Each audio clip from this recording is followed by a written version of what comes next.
वहाँ पर ज़िमनी उस पर बात हुई है, उस पर जो वहाँ के कैंडिडेट हैं उन्होंने कोई मुतालबात रखे हैं, जो पीपल्स पार्टी मुखालिफ कैंडिडेट उन्होंने कुछ मुतालबात रखे हैं, उस पर वज़ीर आज़म ने यकीन दहानियाँ कराई हैं। उसमें वज़ीर आज़म ने गवर्नर सिंध से राब्ते में रहने के लिए उनको कहा है।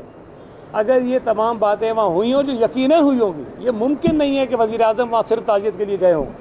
वो इलेक्शन पर असरअंदाज होने के लिए गए थे और उन्होंने वादे वईद वहाँ किए हैं। इलेक्शन कमीशन सिर्फ नोटिस देंगे और वज़ीर आज़म, मुझे पता है, वो लिख के भेजेंगे कि मैंने कोई इलेक्शन के मुतल्लिक बात नहीं की, मैं तो ताज़ियत करने गया था। और फिर अगर उस पर इलेक्शन कमीशन ने ये फ़ाइल बंद कर दी तो मैं समझता हूँ कि बहुत बड़ी ज़्यादती है। इस पर कार्रवाई होनी चाहिए। वज़ीर आज़म को मुअत्तल किया जाना चाहिए जब तक ये इलेक्शन वहाँ होता है। गवर्नर को उनके ओहदे से हटाया जाना चाहिए जब तक ये इलेक्शन वहाँ होता है।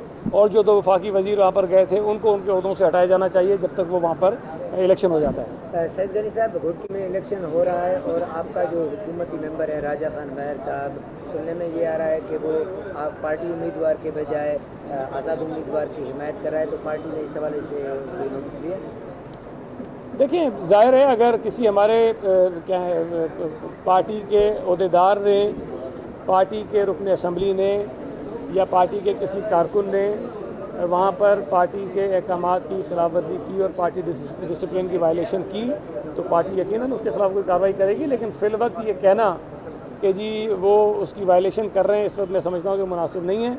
कल अगर वो वहाँ बैठे थे तो ज़ाहिर है एक फैमिली है, उसके अंदर एक डेथ हुई है, तो ये आपको याद होगा कि बिलाल भुट्टो ज़रदारी साहब भी वहाँ गए, तो मेहर फैमिली के तमाम लोग जो पीपल्स पार्टी के साथ हैं वो भी, जो पीपल्स पार्टी के मुखालिफ है वो भी वहाँ मौजूद थे।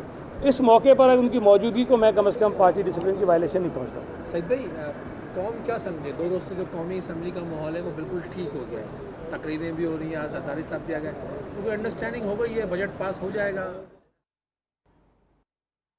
सईद गनी की गुफ्तगू आपने मुलाहिजा की। आगे बढ़ते हैं। कबायली अज़ला